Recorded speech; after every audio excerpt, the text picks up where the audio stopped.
It is my first time ever in Australia, and it's been fabulous. All the stars have aligned to make this a wonderful week, weather-wise and with my colleagues.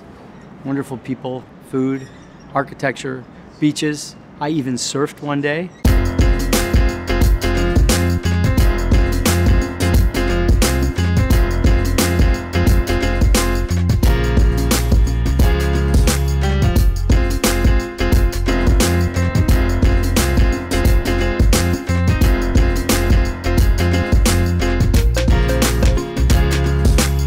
Some fabulous speakers here, and it's in a beautiful setting, and the people are all concentrating on one operation.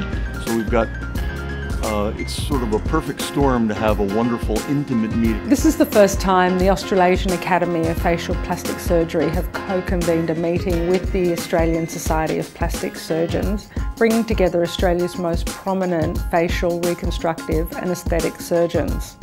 We pride ourselves in making the conference experience less formal, more intimate and relaxed, offering a more comfortable environment for networking.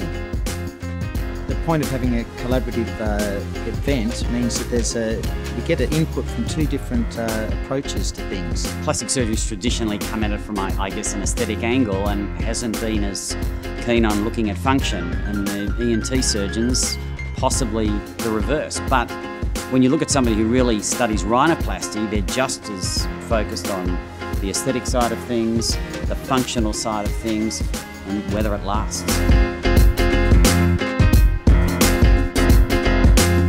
The cornerstone of good surgery is mastery of anatomy. Dissection courses such as this give surgeons the opportunity to re-explore and understand the anatomical tissues without the constraints and pressures of dealing with a live patient. Sven at the Sydney Hospital Cadaver Lab has provided us with the best fresh frozen specimens to optimise our learning. We would like to thank Professor Frank Bilson and the Sight for Life Foundation who have created this wonderful facility. This dissection workshop showcases the cutting-edge surgical techniques of our exceptional faculty and provides a second-to-none hands-on learning experience for the participants. The wonderful thing is the number of fantastic speakers that are here is incredible, and to see people, friends coming from all over the place. John over here, we did a temporal bone course 22 years ago together. In Sydney here? Yeah, and so now we're catching up again here at Sydney Harbour, so it's great. The symposium is excellent, very well organized. The one thing I like most is the enthusiasm of the participants. The participants are very interested. They really want to excel in rhinoplasty. And I can tell just by looking around the room, they have really significant interest in the operation as well as how to make themselves better surgeons.